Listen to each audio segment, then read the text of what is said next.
Income పెరిగిందా? మరి family protection ఉందా? ఇన్కమ్ పెరిగింది, సాలరీ పెరిగింది, లైఫ్ స్టైల్ కూడా పెరిగింది.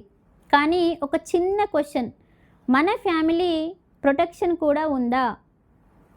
ఫోన్కి ఇన్సూరెన్స్ ఉంది, బైక్కి ఇన్సూరెన్స్ ఉంది, కార్కి ఇన్సూరెన్స్ ఉంది. కానీ మన ఫ్యామిలీ ఫ్యూచర్ సేఫ్గా ఉండడానికి ప్రొటెక్షన్ ఉందా? ఈరోజు మనం ఈ టాపిక్ గురించి మాట్లాడుకుందాం. నమస్తే అండి, నేను మీ Niharika. Welcome to Niharika financial protection with SD associates. నేను మీకు insurance awareness and family financial protection గురించి సింపుల్గా ఎక్స్ప్లెయిన్ చేస్తూ ఉంటాను. ఈ వీడియో చివరి వరకు చూడండి, ఎందుకంటే ప్రతి ఎర్నింగ్ పర్సన్ తప్పకుండా తెలుసుకోవాల్సిన విషయం ఇది. ఎందుకంటే ఈ రోజుల్లో చాలామంది ఎర్నింగ్ పెంచుకోవడానికి, డబ్బులు సంపాదించుకోవడానికి చాలామంది చాలా రకాలుగా కష్టపడుతూ ఉంటారు, చాలా హార్డ్ వర్క్ చేస్తూ ఉంటారు.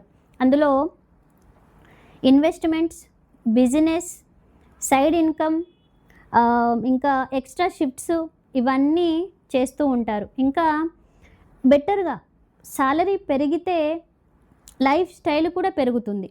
So better phone, better bike, better house, better facilities, ఇవి మాత్రమే కాదు కదా.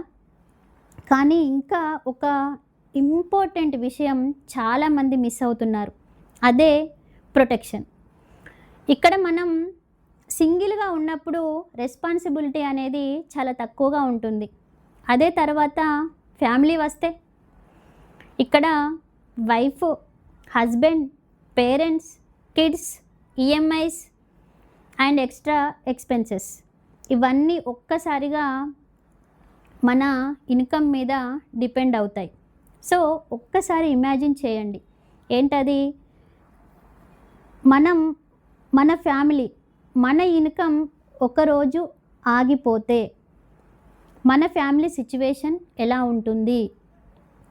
సో చాలామంది అంటారు, నేను సిప్ చేస్తున్నాను, ఎఫ్డి చేశాను, సేవింగ్స్ ఉన్నాయి అని. ఇవి చాలా మంచివే, కానీ సిప్ అనేది వెల్త్ క్రియేషన్, ఇన్సూరెన్స్ అనేది లైఫ్, మనకి ఫ్యామిలీ ప్రొటెక్షన్. సో సపోజ్ ఒక ఫ్యామిలీ ఫాదర్ ఇక్కడ మంత్లీ ఒక 50,000 ఎర్న్ చేస్తున్నాడు అనుకోండి. అతని మీద ఏమేమి డిపెండ్ అయి ఉంటాయి? House rent, expenses, school fees, groceries, EMIs, ఇలా అన్ని రకాల డిపెండ్స్ అన్నీ అతని మీదనే ఉంటాయి. సడన్గా అన్ఫార్చునేట్లీ అన్ఎక్స్పెక్టెడ్గా ఏమైనా జరిగితే నెక్స్ట్ మంత్ ఎక్స్పెన్సెస్ ఏంటి? కిడ్స్ ఎడ్యుకేషన్, సాలరీ ఆగిపోతుంది. ఇక్కడ గుర్తొస్తుందండి ప్రొటెక్షన్ ఇంపార్టెన్స్ ఏంటి అని. సో మన హార్డ్ వర్కింగ్ మాత్రమే కాదు కదా. దేనికోసం మన హార్డ్ వర్కింగ్? ఎందుకోసం? ఫ్యామిలీ ఫ్యూచర్ కోసం, మన కిడ్స్ ఫ్యూచర్ కోసం, ఇంకా మన పేరెంట్స్ని హ్యాపీగా ఉంచడం కోసం. ఇవన్నీ చేస్తున్నప్పుడు ఇదంతా మన రెస్పాన్సిబిలిటీ కాదా? అందుకే రియల్ లవ్ అంటే గిఫ్ట్స్ కాదు, ఒక ప్రొటెక్షన్. రియల్ రెస్పాన్సిబిలిటీ అంటే సాలరీ కాదు, సెక్యూరిటీ. కాబట్టి ఇన్కమ్ పెరగడం అనేది గొప్పే, అది గ్రేట్, ఓకే, నో ప్రాబ్లం. కానీ ప్రొటెక్షన్ అనేది లేకుండా ఉంటే అది మన ఫ్యామిలీకి రిస్క్ కూడా ఉంటుంది. సో మనం ఎన్ని రకాలుగా చేసినా మన ఫ్యామిలీకి ఫైనాన్షియల్ ప్లానింగ్ అనేది లేకుండా ఉంటే ఫ్యూచర్ సెక్యూర్ కాదు. మన ఇన్కంలో భాగంగా ప్రొటెక్షన్తో పాటు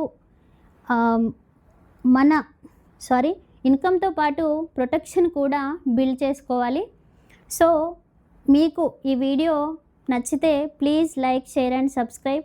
మీకు ఇలాంటి ఇంకా ఇన్సూరెన్స్ అవేర్నెస్ కోసం నా ఛానల్ని సబ్స్క్రైబ్ చేసుకోండి. Thank you.